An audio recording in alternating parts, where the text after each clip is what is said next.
अखंडम सच्चिदानंदम अवांग मनस गोचरम आत्मानम अखिलाधारम आश्रये भीष्ट सिद्धये। আজকে আমরা প্রাজ্ঞ বিষয়ে যে চর্চাটি আমাদের প্রারম্ভ হয়েছিল তার বিষয়ে কিছু আরো কথা দেখব। মূলকার বলছেন अस्यापि अस्यापि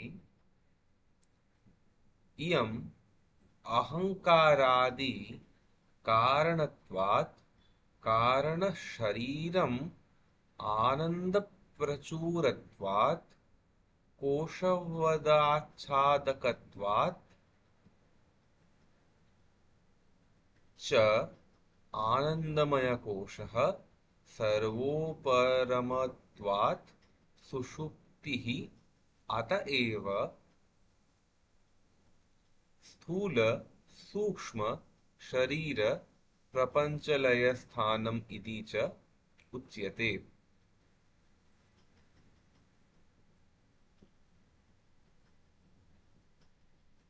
তো এই অজ্ঞানের যে সমষ্টি, এই যেহেতু সব জিনিসেরই কারণ, সবকিছুর কারণ, তাই একে কারণ শরীর বলা হয়। আর অজ্ঞান উপহিত চৈতন্যকেই বলা হয়, বা অজ্ঞানের উপাধির ছোঁয়াচ যেই চৈতন্যে লেগেছে সেই ছোঁয়াচ লাগা চৈতন্যকে বলা হচ্ছে আনন্দময় কোশ। চৈতন্য কেমন? স্বভাবত সে তার একটা আনন্দ, স্বভাবত চৈতন্যে আনন্দ থাকে, এবং অজ্ঞান স্বভাবতই আবরক বা কোষতুল্য।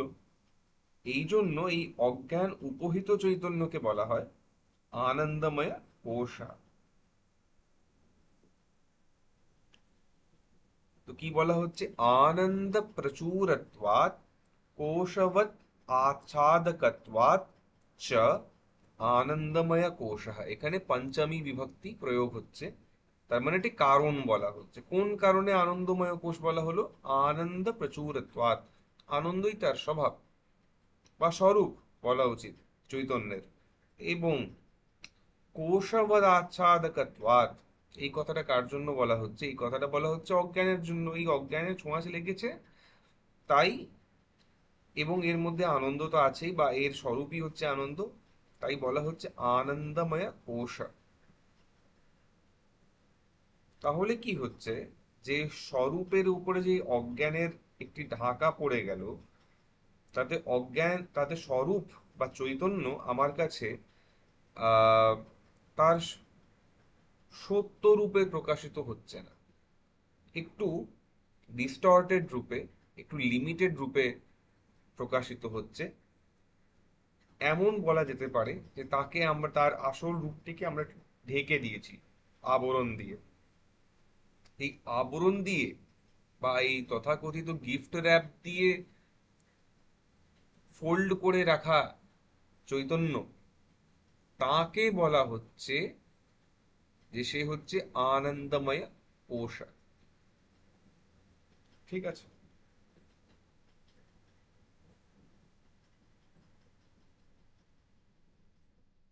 এবার যত রকমের অন্তঃকরণের বৃত্তি থাকে, ওঠা নামা তরঙ্গ যত রকম খেলে, সেগুলো শান্ত হলে গাঢ় ঘুম আসে বা সুষুপ্তি আসে। তাই এই সুষুপ্তিকে বলা হয় স্থূল বা সূক্ষ্ম প্রপঞ্চের লয়স্থান।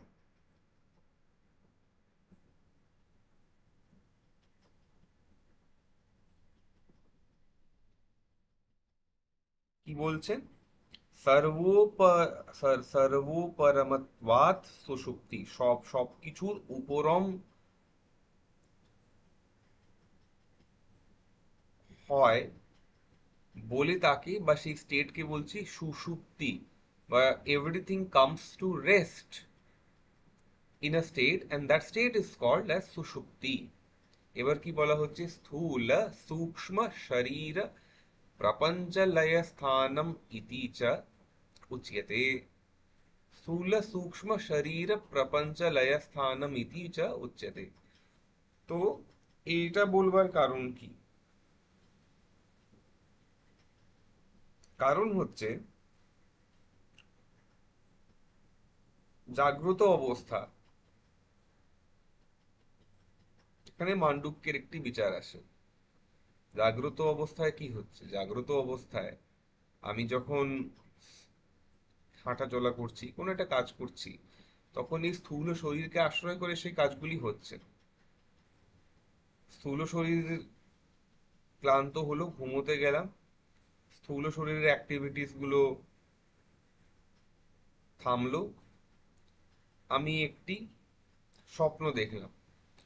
স্বপ্ন দেখছি মানেই তা সেখানে মনোজগৎ তখনও অ্যাক্টিভ, এবং তার মানে আমার সূক্ষ্ম শরীরও অ্যাক্টিভ। সেই কারণে কি হচ্ছে, যে তখনও বলা যাচ্ছে না যে আমার গাঢ় ঘুম হয়েছে। এই গাঢ় ঘুম না হওয়ার জন্য আমরা তখন বলবো যে this is a state of স্বপ্ন বা ড্রিম। এবং এইটিও যখন শান্ত হয়, তো স্থূল শান্ত হলো, সূক্ষ্ম শান্ত হলো, দুই রকম শরীর শান্ত হলো। এদের শান্ত হওয়ার জন্য, এদের শান্ত হওয়ার জন্য বা এরা শান্ত হয়ে আমরা বলতে পারি Sthula and Sukshma get absorbed into a certain state, and that state is Sushupti. তো এদের লয়স্থান বলা হচ্ছে। আচ্ছা, আবার আরেকটি কথা এখানে আমরা দেখব পরের লাইনে, সেটি কি?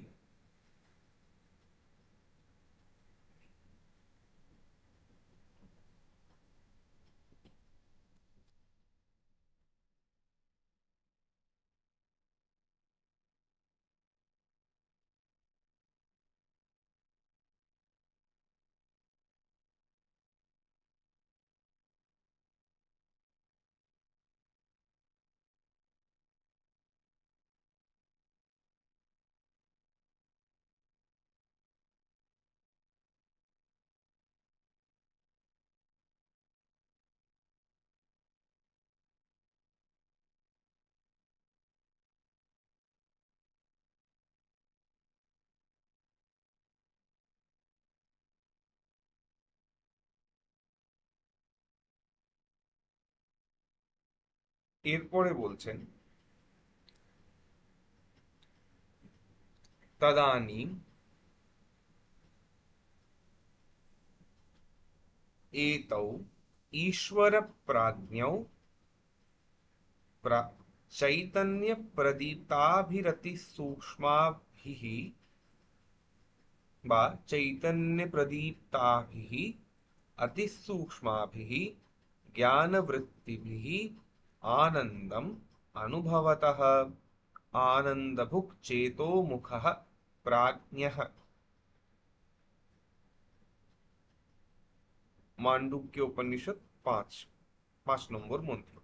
इति श्रुतेः सुखम अहम अस्वाप्सम न किंचित अवेदिशम इति उत्थितस्य परामर्शोपपत्तेश्च।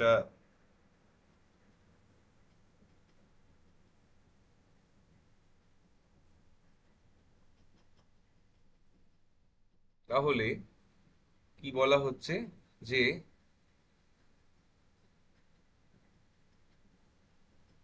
সুষুপ্তি অবস্থায় চৈতন্যের দ্বারা বা উপহিত চৈতন্যের দ্বারা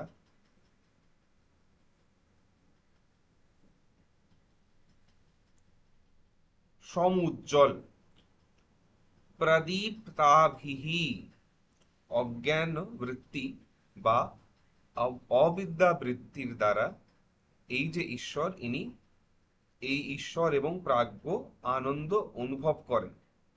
এর পক্ষে একটি শ্রুতিবাক্য আছে কি, আনন্দভুক চেতোমুখা প্রাজ্ঞঃ। এর অনুভব আমাদের দৈনন্দিন জীবনে দেখতে পারি। আমি খুব সুখে ঘুমিয়েছিলাম, সুখম আহম अस्वाप्सम না কিঞ্চিত অবেদিশম, কিন্তু কিছুই জানতে পারিনি।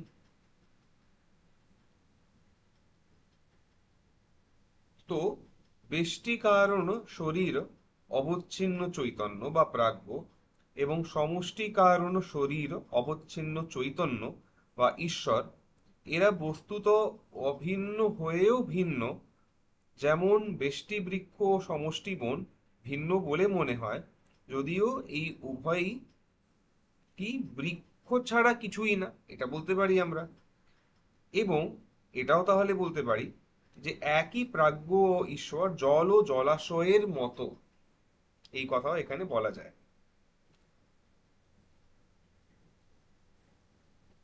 তাহলে এর ব্যাখ্যা কি করে করব? এর ব্যাখ্যা হবে যে জাগ্রত অবস্থায় স্থূল শরীর সূক্ষ্ম শরীর উভয়ই কি হয়, কার্যশীল থাকে। এবং এদের এবং এই জন্য আমরা সব রকম কাজ করতে পারি, বাইরের যত রকম কাজ থাকে। এবং আমরা ইন্দ্রিয় মন বুদ্ধির দ্বারা রূপ রস ইত্যাদিও জানতে পারি। যখন স্বপ্ন দেখি তখন নানা বিষয়ে স্বপ্ন দেখি, কিন্তু তখন হাত পায়ের কোনো কাজ হয় না। কিন্তু অন্তঃকরণে যে সকল কামনা বা যে সকল ইচ্ছাগুলি সুপ্তভাবে থাকে, সেগুলি উদ্দীপ্ত হয়ে স্বপ্নাকারে দেখা যায়। তাই বলতে পারি যে স্বপ্নে স্থূল শরীরের কোনো ক্রিয়া যদি নাও থাকে, সূক্ষ্ম শরীরের একটা ক্রিয়া থাকেই। এবং সুষুপ্তি অবস্থায় স্থূল শরীরের কোনো ক্রিয়াও তো থাকেই না, এই সূক্ষ্ম শরীরেরও ক্রিয়া থাকে না। এই জন্য বলা হলো কি লয়স্থান। ঠিক আছে, এবার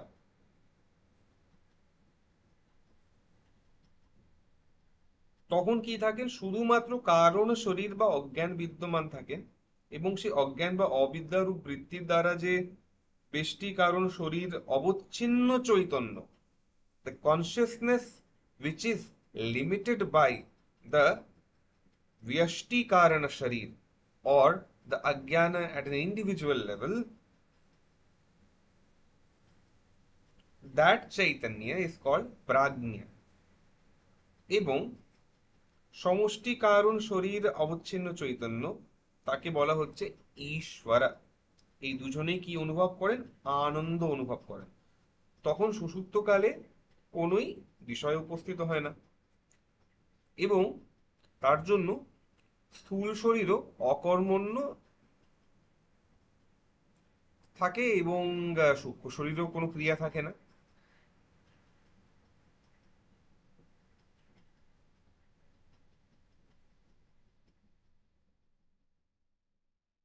এবার তা বলে কি কেউ ছিল না ওই সময়? তাও না। কারণ এটা আমাদের স্পষ্ট অনুভবে যে কিছুই জানতে পারিনি। আবার এটাও বলছি যে খুব ভালো ঘুমিয়েছিলাম, কেউ তো ছিল ওই সময় ওখানে। তাই মান্ডুক্য উপনিষদ বলছেন প্রজ্ঞান ঘন এব আনন্দময় হি আনন্দভুক চেতো মুখ প্রাজ্ঞ।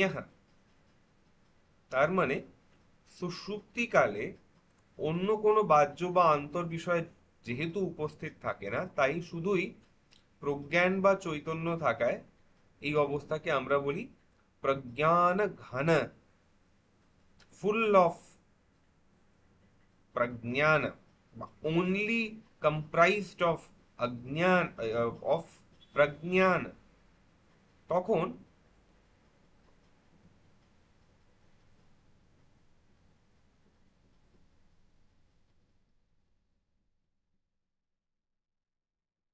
একটা আনন্দ অনুভূত হয়, তাই জন্য বলা হচ্ছে আনন্দভুক।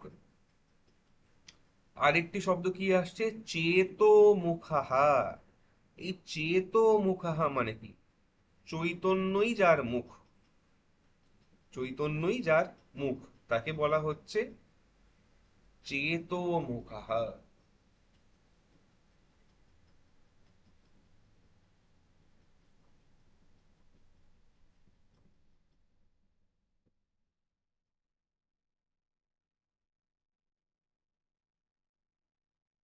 তো চৈতন্য উপস্থিত থাকার, এই জীব যখন আবার জাগ্রত অবস্থায় থাকায়, এই জীব যখন আবার জাগ্রত অবস্থায় ফিরে আসে, তখন চৈতন্যকে দ্বার বা মুখ করে সে এই জাগ্রত কালের বিষয়ে, জাগ্রত কালের বিষয়গুলি আবার অনুভব করে। প্রাজ্ঞ শব্দের অর্থ তো আমরা দেখেছি অলরেডি, প্রায়েণ আজ্ঞা। আচ্ছা,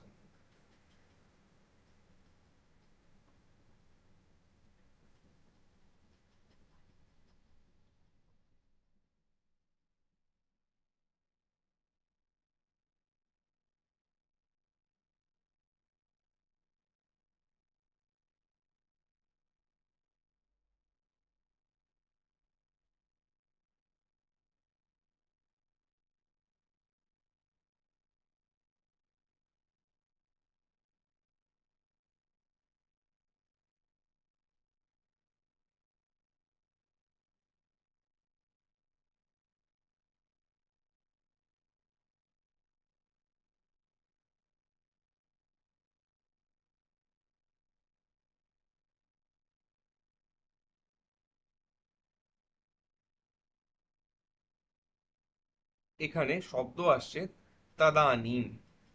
এই তাদানীম শব্দটি কেন বলা হয়, এর জন্য একটি কথা বলা হচ্ছে, যে এই তাদানীম এতৌ ঈশ্বর প্রাজ্ঞ, এখানে ঈশ্বর প্রাজ্ঞে একটি, আমরা দেখছি দ্বন্দ্ব সমাস হয়েছে। পিসিয়া দ্বন্দ্ব সমাস ওভার হিয়ার। কি রকম দ্বন্দ্ব সমাস? ইতরেতর দ্বন্দ্ব এখানে হয়েছে। তাই বলছেন যে এই তদানীম শব্দটি কেন এলো। তদানীম শব্দের জন্য সুবোধিনী টিকাকার বলছেন, ননু প্রলয় কালে সুষুপ্তি কালে চ অন্তঃকরণ অন্তঃকরণ अंतःकरण तद्वृत्ति अभावेन आनंद ग्राहकाभावात् आनंद प्राचुर्य सद्भावे प्रमाणाभावम आशंक्य परिहरति तदानीम इति। কি বলতে চাইছেন, যে প্রলয়কাল বা সুষুপ্তি কালে অন্তঃকরণের বৃত্তির অভাবে আনন্দ গ্রাহক কেউ যে হবে, একটি এন্টিটি বা একটি এজেন্ট, তার অভাব থাকে। সেই জন্য আনন্দের প্রাচুর্যের যে কথাটি, ক্লেমটি করা হচ্ছে, তার পক্ষে কোনো প্রমাণ নেই। এই আশঙ্কাটাকে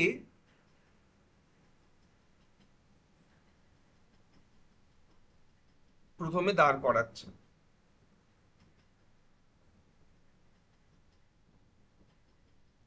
আহ, আমাদের গ্রন্থকার। তারপরে তার পরিহার করছেন তদানীম ইত্যাদি শব্দ দিয়ে।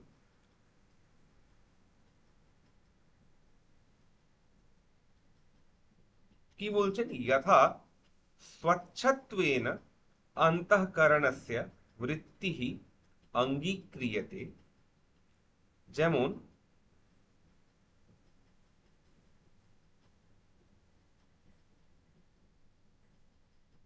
অন্তঃকরণের বৃত্তি বলা হয়, তথা চৈতন্য প্রদীপ্ত অজ্ঞানস্য अपि সূক্ষ্মাः বৃত্তয়ः স্বীক্রিয়ন্তে। সেইভাবেই চৈতন্য প্রদীপ্ত অজ্ঞানেরও কিছু সূক্ষ্ম বৃত্তি থাকতেই পারে।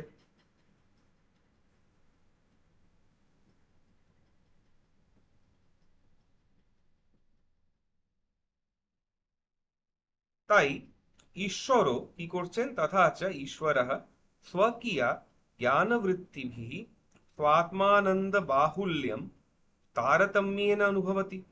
একটি তারতম্য আছে নিজের অজ্ঞানের বৃত্তির দ্বারা। তাহলে এই ঈশ্বরও কি করছেন, নিজেরই আনন্দকে, একটি তারতম্য আছে কম বেশি, সে কম হলেও তিনি অনুভব তো করছেনই। ইতি ভাবঃ অত্র এব উপষ্টম্ভকত্বেন শ্রুতিম অবতারয়তি আনন্দভুক ইতি। এবার এই এই পক্ষটিকে আরো বলবান করার জন্য শ্রুতির অবতারণা করা হচ্ছে। কি বলা হচ্ছে? आनंदभुक् इति।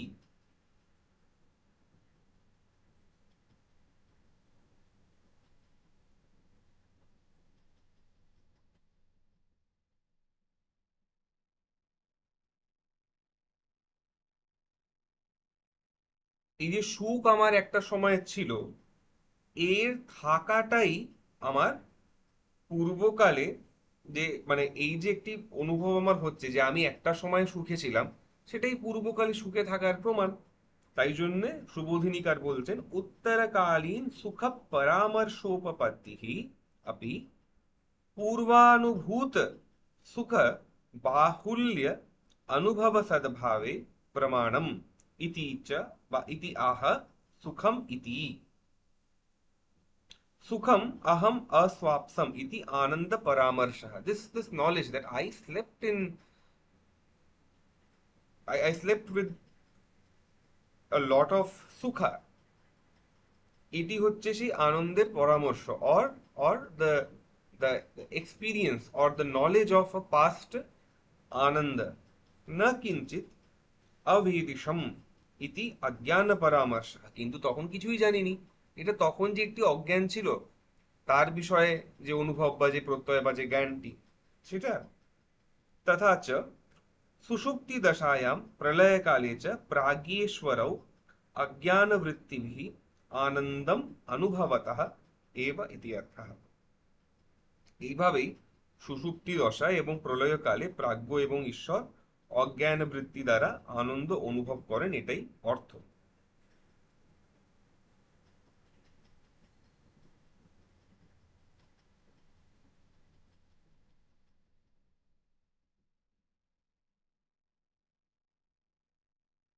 তারপরে কি বলছেন যে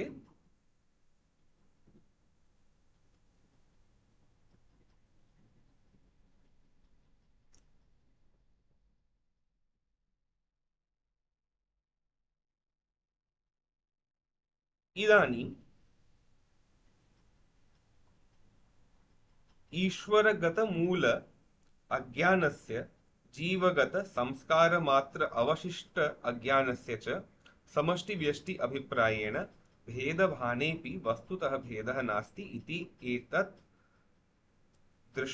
सदृष्टान्तम् आह अनयोः इति।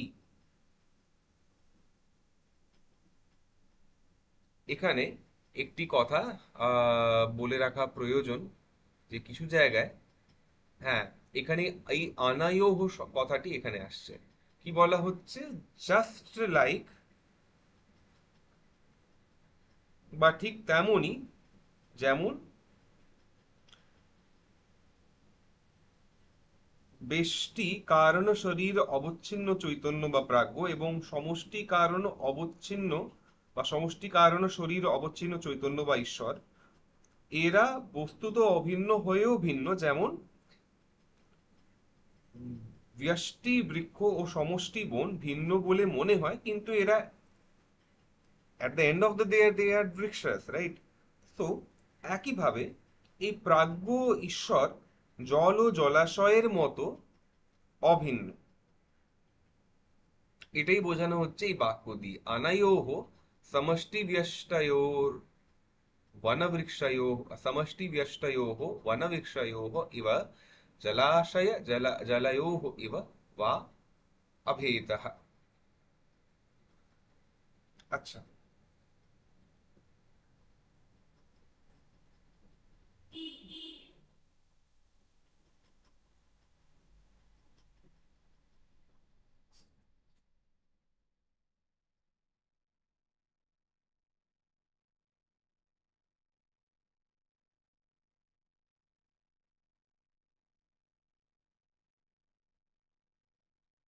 আজকের ডিসকাশনটা এখানেই বিরতি দিই। আমরা আগামী ক্লাসে আবার দেখা করব। তখন আমরা অন্য প্রসঙ্গে, এর পরের যে প্রসঙ্গ সেখানে আমরা প্রবেশ করব। अखंडम सच्चिदानंदम अवांग मनसगोचरम आत्मानम अखिलाधारम आश्रये भीष्ट सिद्धये।